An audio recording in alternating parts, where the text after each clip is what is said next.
Now, I'm a competitor at the end of the day and a perfectionist. It's a back and forth competition in practice, and we compete hard. You get to focus on the little things, you know what I'm saying? It's one goal, one mindset. I give everything up, you know what I'm saying, to win it.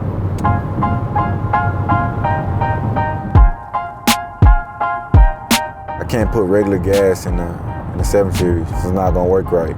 As far as the athlete and playing at the highest level, I do certain things to recover my body, you know, sticking to that each and every day so my body can perform the way I want it to.